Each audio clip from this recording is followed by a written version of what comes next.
Hello, music connoisseurs and book connectors as well. Welcome back to both channels. Visitors, should you happen upon the channel, feel free to join us. Hey everybody, I hope everyone is doing well on this. It's Saturday night where I am.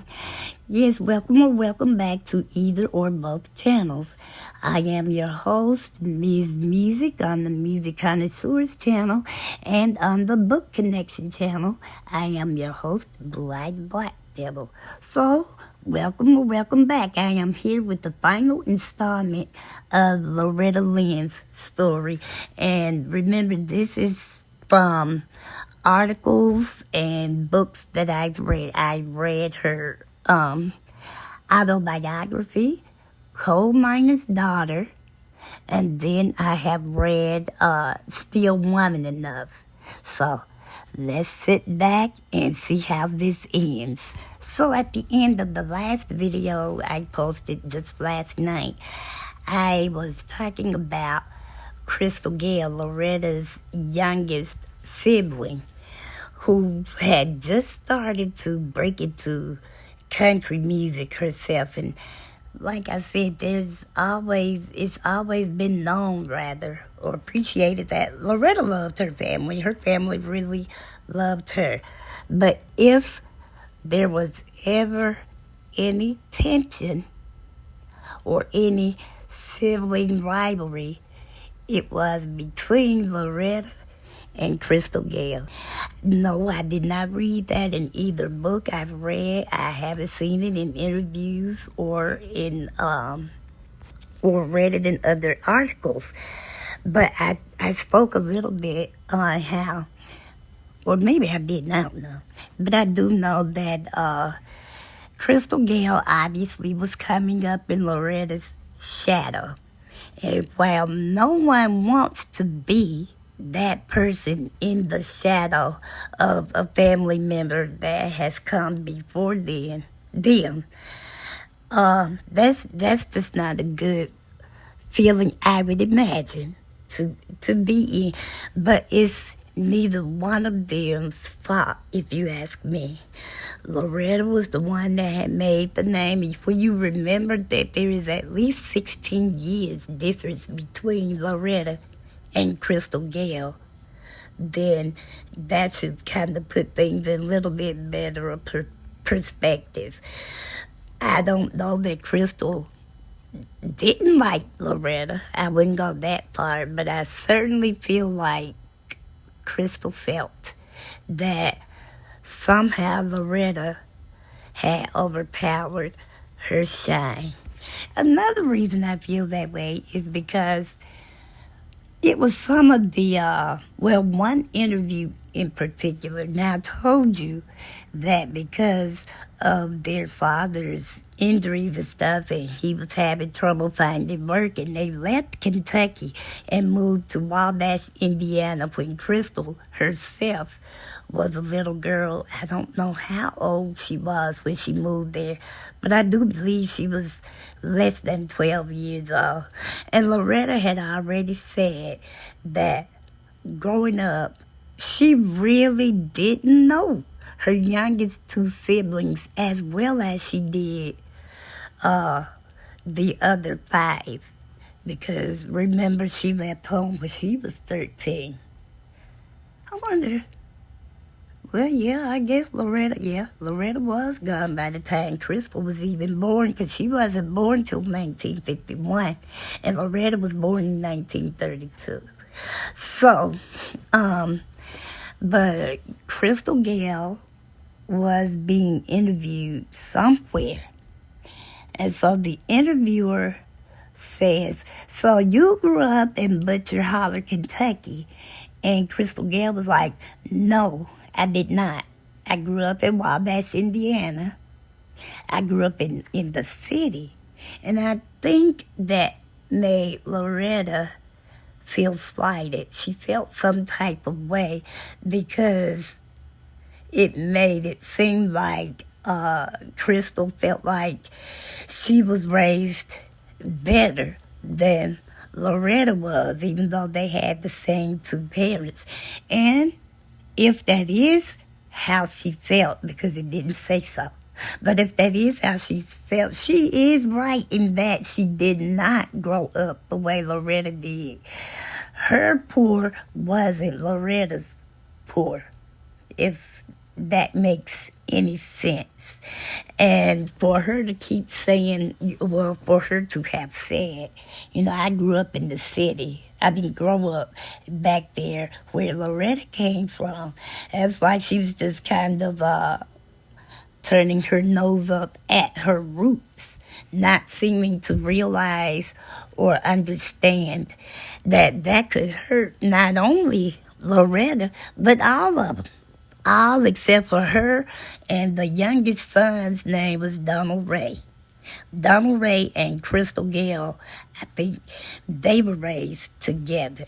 So, with that being said, like I said, if there was ever any friction, it may have been between them, due in part to no fault of their own. Now, when their mother was sick for the final time, she was in the hospital. She'd already lost one lung to lung cancer. Loretta was off one day, and she flew into Indiana, where the mother is still living, after her husband passed away. She goes to the hospital. She spends the whole day with her mom, but her mother is in so much pain. She was hurting and just writhing, and so Loretta kept going to the nurse's station, asking them to give her mom something for pain. Like, we obviously can't cure the cancer now, but at least we can make her comfortable. But they kept telling her that Crystal Gale left word for them not to treat her mother's pain. So Loretta went, I don't know how many times she went back and forth throughout the day, but finally, when she went that last time, she just snapped. And they were saying, well, Loretta said, Crystal Gale is not here. I'm here. And you will give my mother something for my mommy, something for pain. And so, I guess she got it, and then they went on. Now, she lost her mom in 1984. And for some reason, it didn't dawn on me to write down when she lost two brothers. But her brother, Junior, passed away. Her brother, Herman, passed away. And then, loss upon loss, the worst losses imaginable. She lost two children. She lost her oldest child, Betty Sue was her daughter's name. Betty Sue was born in 1948, so Crystal Gale's aunt was only 3 years older than her. Well, my youngest aunt is 6 years older than me, so if Crystal was like me, she was not going to obey anything Betty Sue told her to do anyway. But Betty Sue passed away in 2013 from complications of emphysema. And then, but in 1984, her oldest son, Jack Benny, the one who loved horse riding, and he was just a real outdoorsman type person, he disappeared, and he was found a few days later. He drowned, and it was on their property in Tennessee, Hurricane Mills, Tennessee, and that's where he was buried. Now, for her beloved husband, Duke started going downhill probably shortly after their son, Jack Benny, died. Jack Benny died in 1984. Now, Loretta Lynn's partner, music partner, Conway Twitty. They did everything together and stuff. People tried to insinuate or imply that somehow there was some sort of a relationship between he and Loretta despite both of them being married. I refuse to believe it. It called me crazy. But I just feel like as outspoken as Loretta was, even if there was something going on between them, she would have eventually let it slip. It just wasn't in her nature not to say certain things at some point in time. All right, so dude was in the hospital back in 1983. I believe it was when he lost his first leg. They brought Conway Twitty in, and someone went and they knew Loretta was in there, and they went and told her that Conway had just been admitted. And when she got Deuce situated, she went to go check on Conway, and he had passed away. Said it like to kill her when that happened. I'm sure it did. So she goes back, okay, Dude makes it out that time. By the time he passed away, August 6th, 1996, he had lost both legs and was in trouble with the, he was about to lose one of his arms, and then there was some issues with his respiratory system due to the alcohol and the diabetes, and he just had it rough there. But the reason I really wanted to speak on them at this point is that although she wasn't God, and she never really proclaimed to be, but she did like so many women have done before her now and probably will for generations on out. She stuck with that man despite all of his faults. And then she was there. She was able to get past of all of his faults to be there in his real critical time of need. She nursed him. And as far as her own health, she continued. She got back on the road when she got to where she could function and talk about, losing her husband and whatever. She went out on the road. But in 2017, she had a stroke. And in 2018, she ended up falling and breaking one of her arms. So 2017 is when her career as far as performing ended. But she released an album with this rock guy named Jack White. He and some lady, sometimes I think it's his sister, sometimes I think it's his wife. Either way it goes, they were traveling, and they ended up at like Hurricane Mills, Tennessee, and he was like, I wonder what this is all about. So they get out and they go in, and lo and behold, there's Loretta. They say she was known for visiting and chatting with the tourists as they came by, and so she struck up a conversation with him. She said she cooked a big meal, and then when he and that lady left, he left with a whole loaf of homemade bread and a stick of butter. He called, or he got in touch with the lady and said that was the best meal he ever had. So they end up and they do an album together. This album, I cannot, forgive me, y'all, I can't remember the name or the year that it was released, but it did big, I'm turning into President Trump now, bigly on the charts, even on the country charts, and some of it went over to like rock, I guess. One of those songs that I heard, although Loretta Lynn was 70 at the time this album was released, one song, that lady sounds like she was 15, 13 even, like she was younger than she was when she got married. She sounded so youthful. And so I did watch an interview that Loretta Lynn gave to, she did with Mike Wallace of 60 Minutes.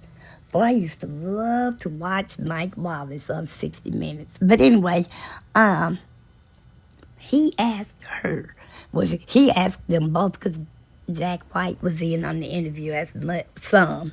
So he asked Loretta, what was it about him that drew her to his music or to hear him? And she said he just had an old soul spirit. She says, I know he's right out of Detroit. Good old rock and roll or straight out of Detroit. But he has an old soul.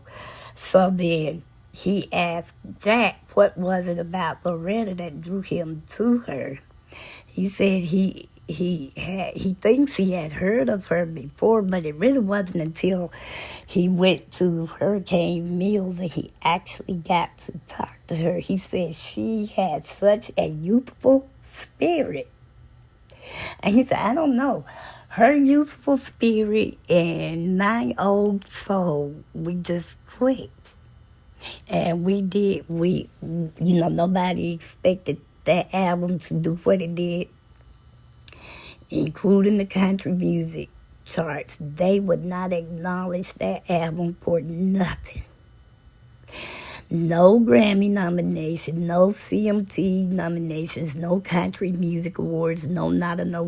If it hadn't been for that interview, I probably, that's not true. I did see where they had some sort of a buzz going on about some album, but in all honesty, I didn't bother to listen to it. But after watching that 60 Minutes interview, I got to go back and find that song and see if I can hear it in its entirety. Because I was like, now, I know they said she's 70 years old when this album was recorded and released.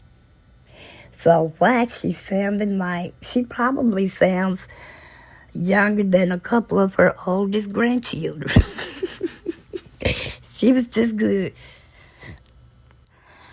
But so then time goes on. She lives, and like I said, she had the stroke, and then she broke her arm.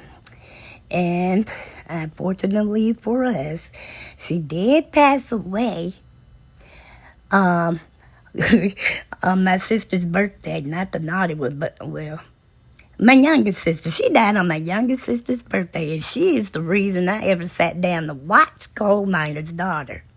Because that girl loved that movie. But Loretta Lynn actually died October 4th, Let me do that again. She passed away on October 4th, 2022, at the age of 90. She passed away in her sleep, and she is buried, as is the rest of her 2 children and her husband and Loretta. Their resting place is at Hurricane Mills, Tennessee. I think it's still open. It's still like a tourist attraction. I might ought to consider going there just to see what was going on, because it houses the house that they lived in while they were raising their children. But Loretta and Duke had not lived in that house for 30 years before they got the ranch up and running the way they wanted it to. So it's stuff still there and stuff. So this completes Loretta Lynn, her story from 2 different autobiographies, Coal Miner's Daughter, as well as Still Woman Enough. This was a very, it was such a personable way of telling the stories, the good and the bad of it all.